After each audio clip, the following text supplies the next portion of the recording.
So good morning everyone, আমি Asima daily blogging চ্যানেলে আবার একটি নতুন ভিডিওতে জানাই আপনাদের সকলকে আবারও একবার স্বাগত। আমার ব্যাকগ্রাউন্ড থেকে অবশ্যই বুঝে গেছে আমি ভিরিঙ্গি চলে এসেছি।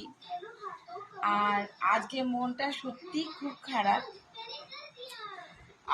আজকে সকালবেলায় এসেছি আমরা ওই 10টা নাগাদ, আর কি বৃষ্টি পড়ছিল অল্প অল্প ঝিরঝির করে। তো আসার সময় মা কাঁদছিল, কান্না আমারও অবশ্যই পাচ্ছিল। 8টা দিন মায়ের সঙ্গে বাবার সঙ্গে ছিলাম, খারাপ আমারও লাগছিল, কিন্তু আমি প্রচণ্ড শক্ত আর মানে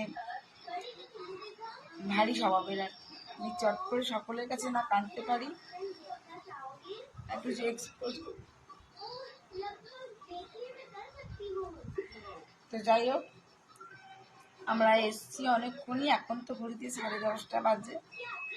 আর আজকের ব্লগটা এখন থেকে শুরু করছি, অবশ্যই সঙ্গে থাকবেন আর দেখতে থাকবেন। আর এসে মিটি যথারীতি মিটির মতন বসে পড়েছে টিভি দেখতে, মানে ওদিকে চলছে কার্টুন, আওয়াজটা যেটা শুনতে পাচ্ছেন সেটা কার্টুন। তো ঠিক আছে, চলুন আজকের ব্লগটা শুরু করা যাক। অবশ্যই সঙ্গে রাখুন আর দেখতে থাকুন আজকের ব্লগটা। আশা করবো আজকের ব্লগটাও আপনাদেরকে বেশ ভালো লাগবে। আর এখন এসে আমি কালকের ব্লগটা পোস্ট করলাম, কারণ ওখানে আমি নেটওয়ার্ক পাচ্ছিলাম। তো এখন বাজে ঘড়িতে 12টা 21, আর আবার দুপুরের লাঞ্চ রেডি হয়ে গেছে। তো চলো তোমাদেরকে দেখাই আজকে কি কি হলো। তেমন কিছু করিনি, যদিও ভালো লাগছে না। চলো দেখাই কি কি করলাম। এগুলোই হয়েছে আজকে দুপুরের লাঞ্চ। করা হলো মুসুরির ডাল, পেঁয়াজ দিয়ে একটু তড়কা লাগিয়েছি, কালো জিরে, আর ঢেঁড়স আলু দিয়ে তরকারি, আর হচ্ছে লাউয়ের তরকারি, আর হলো পটল ভাজা।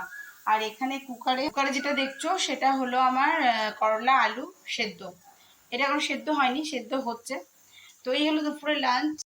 তো দুপুরে লাঞ্চের পর আবার বিকালে তোমাদের সঙ্গে অবশ্যই বকবক করবো, অবশ্যই ব্লগটা কন্টিনিউ করবো। তোমরা অবশ্যই সঙ্গে থাকো আর দেখতে থাকো আর আমার ব্লগটা, আজকে ব্লগে থেকো অবশ্যই।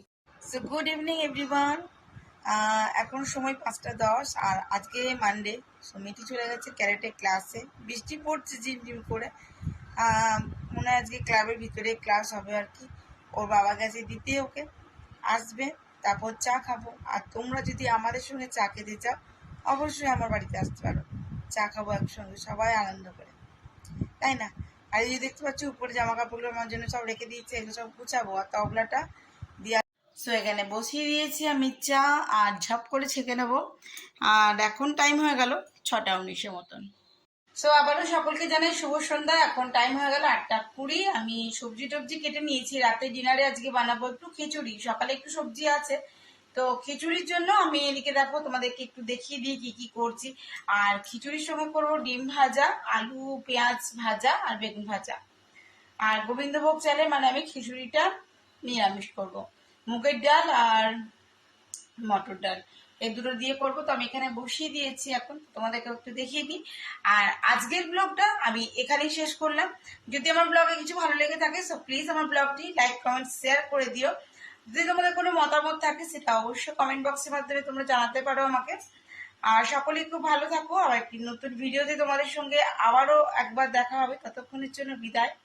সকলে খুব ভালো থেকো, সুস্থ থেকো, আর সাবধানে থেকো। তো চলো খিচুড়িটা করি, তারপর তোমাদেরকে দেখাবো আর ব্লগটা এখানে শেষ করব। তো এখানে আমি সোনা মুগের ডালটা নিয়েছি, আর নিয়েছি মটরের ডাল, আর দেখতেই পাচ্ছ তেজপাতা। তো আমি সবটাই কাঠখোলাতেই ভাজবো। আর এইদিকে ডেচকিটার মধ্যে আমি জল দিয়ে বসিয়ে দিয়েছি খিচুড়ির জন্য।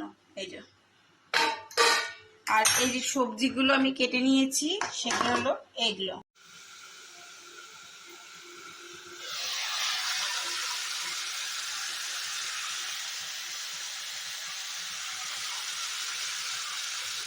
তো টোটালি আমার কমপ্লিট খিচুড়ি, দেখতেই পাচ্ছ গোবিন্দভোগ চালের খিচুড়ি। হ্যাঁ, যেহেতু নিরামিষ একটু বাদাম টাদাম দিয়েছি, আর ঘি দিইনি, বাটার দিয়েছি আর গরম মশলা দিয়ে দিয়েছি, বাস আমার রেডি হয়ে গেছে খিচুড়ি। যদি তোমরা কেউ ভালোবাসো অবশ্যই আসতে পারো আমার বাড়ি।